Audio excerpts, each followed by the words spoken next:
In today's lesson, we are going to be reviewing expanding polynomials, or basically the distributive property and the FOIL method.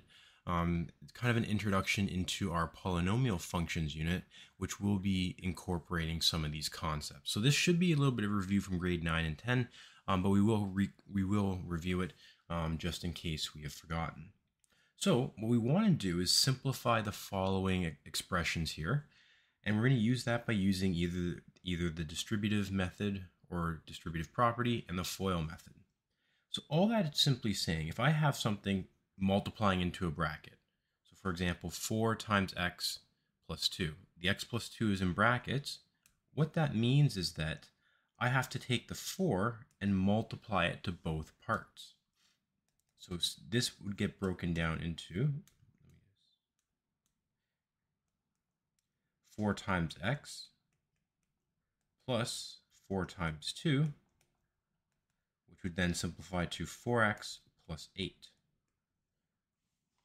So I've expanded and I've simplified. If I look at number 2, 2r times r minus 5, same idea, same concept. 2r is going to have to multiply into both parts. However, because we have the variable, we have to incorporate our power laws when we're multiplying the variables. So 2r times r becomes, or I'll write it out, I'll break it down into both parts. 2r, 2r, I'm going to say plus 2r times negative 5. So when I have negatives, I incorporate that with the number that I'm multiplying, right? So making it a negative 5 that we're multiplying that way. When I incorporate the negative or the minus with the term itself, I can just, whatever the answer is, I can just put down.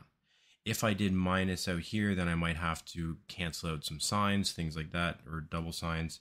So I always incorporate it with the number that I'm going to be multiplying. So 2r times r, when we have multiple parts like a number and a variable or a number and a letter, we focus on the parts that are the same. So the 2 doesn't change. R times r, though, you could argue that we use our power laws. So r to the power of 1 times r to the power of 1 becomes r squared. And then 2r times negative 5. I can multiply the two numbers, 2 times negative 5, which is negative 10. And r is just going to get carried along. There's nothing else I can multiply with that. The above methods or the above examples, we're looking at distributive property. 3 is looking at the FOIL method. So x plus 2 times 3x minus 5. And this is called the FOIL method for 2 reasons. One, well, not 2 reasons, just for the basically it's telling us how we multiply or the steps that we multiply when we have brackets with multiple terms in them, rather than just one number or one term multiplying into a bracket. So the way the FOIL method works is it's an acronym. So FOIL means first, outside, inside, last. So what that means is we multiply our first numbers. Then we multiply our outside numbers.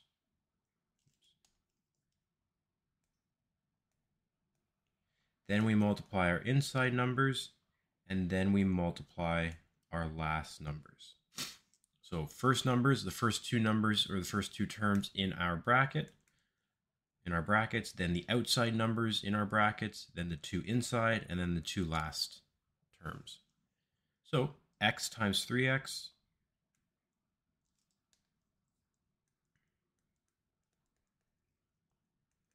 plus x times negative 5 plus 2 times 3x plus 2 times negative 5. Now you might not have to show these individual steps where you're then showing what you're multiplying.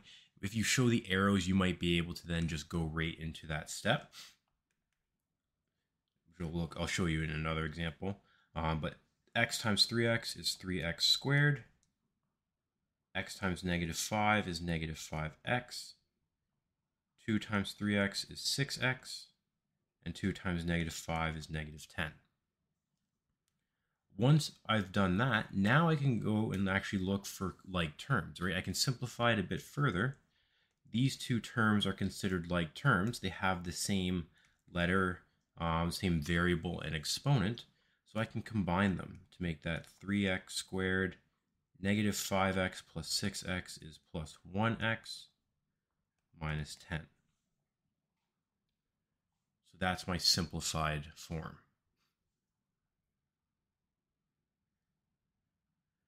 For 4, this one is just, again, we're just looking at now more complex examples, different scenarios.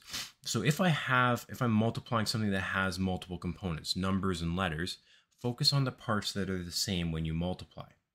So this is going to get multiplied into all parts.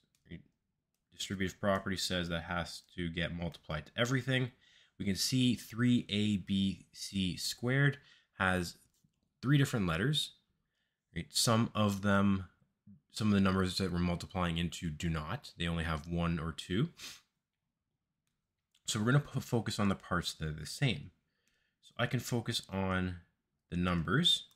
Right? Each term has a number. One term has, or a couple have A's. We have a B, and then we have, and then we have C's. So when we're multiplying, we're only going to focus on the parts that are the same. So for example, in the first multiplication, negative 3abc squared times 2a, I can multiply the two numbers together, negative 3 and 2, to get negative 6. I can multiply the a's together to get a squared, and then the b and the c squared, right? These parts with the initial number, because there's nothing to multiply them with the term, I'm just going to carry them through, leave them as they are. The next term, the next multiplication, negative 3abc squared times negative 5bc, I can multiply the two numbers together, get positive 15. I can't multiply the a with anything, so I'm going to carry that through. The b's I can multiply together to get b squared, and the c's I can multiply together to get c cubed, or c to the power of 3. We're changing the exponents because of our power laws, which says when we multiply powers with the same base, we add exponents. So the 1 here plus the 2 becomes 3. And lastly, for our last term, we can multiply the numbers. So negative 3 times 4 is negative 12. A can't multiply anything, so I carry that through. Same with the B. The C, we have 2 C's that we can multiply. C squared times C squared, which is C to the power of 4. We can look through and see, do we have any like terms?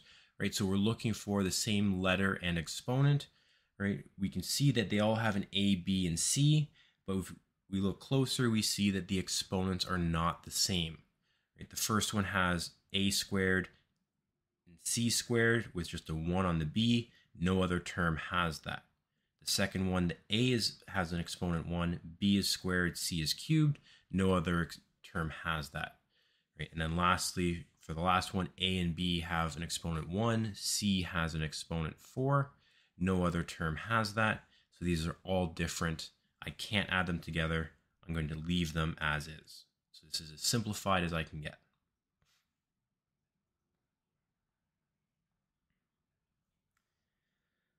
So 5, again, just another more complex example. We have 2 kind of sets of brackets being multiplied by a value. So if we have that, or if that's the case, right, whatever the bracket is attached to, that's the only thing we're multiplying, right? So 3b is only attached to this bracket here, so it only gets multiplied to these 3 terms. It doesn't get multiplied to anything in the second term, right? Only what it's attached to. So 3b times 4, I can do the 3 times 4, which is 12, and carry the b through. 3b times negative 2b is negative 6b squared. 3b times 7b squared is positive 21b cubed, and then move on to the next set of multiplication, the other bracket or distributive property. 5 times b, or 5b times b squared is 5b cubed. Then we have plus 20b squared, and then finally minus 25b. We can go through now and look for like terms. So we're going to look for terms that have the same variable and exponent. So they all have b's, and now so then we just have to look for the exponent. So we have a exponent 1, exponent 2, and exponent 3 on the b. So I've underlined what my like terms are, and I'm going to collect them now. So when we're collecting like terms, think of it as adding things together that are similar, right? If you have 5 apples plus another 5 apples, you have 10 apples. You're not changing what the item is, you're just changing the number. So for example, 12b minus 25b, I'm only focusing on the number. 12 minus 25 is negative 13. The b stays the same. We're not changing what the variable is, we're changing the number of them. Negative 6b squared plus 20b squared.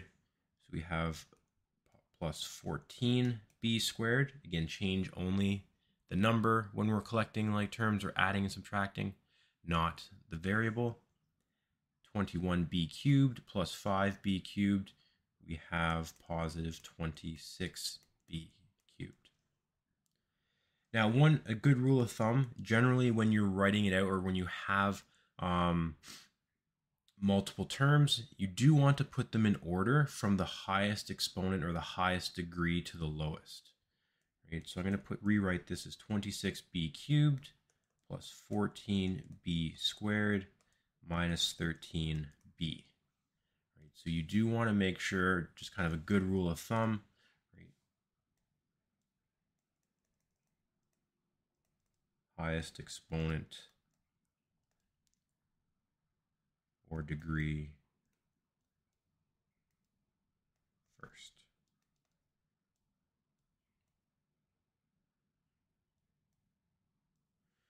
So you do want to have the highest exponent or degree first when you're going through and writing out the final simplified solution. It's not wrong if you don't, but it's just a good rule of thumb, and it will be easier when we start looking at some of the functions.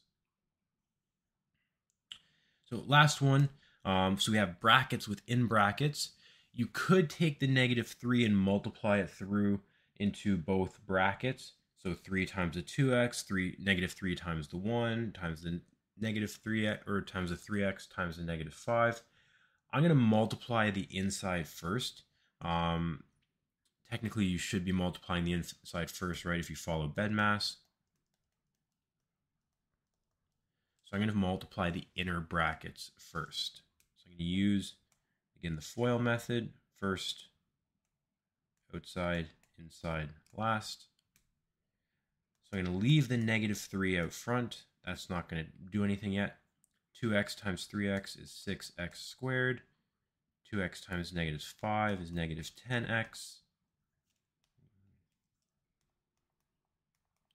1 times 3x is 3x, and 1 times -5 is -5. I can simplify inside the brackets. So I'm going to do that to save some of the multiplication. I have two sets, or two like terms, 6x squared minus 7x minus 5. And now I'm going to multiply the -3 through. -18x squared plus 21x plus 15. So that is my final solution, my simplified solution. I've multiplied everything through. I've collected like terms. I can't collect any other like terms, or there are no other like terms to collect. So again, the main thing from this lesson is just to review distributive property in the FOIL method in terms of multiplying terms into brackets or multiplying brackets together.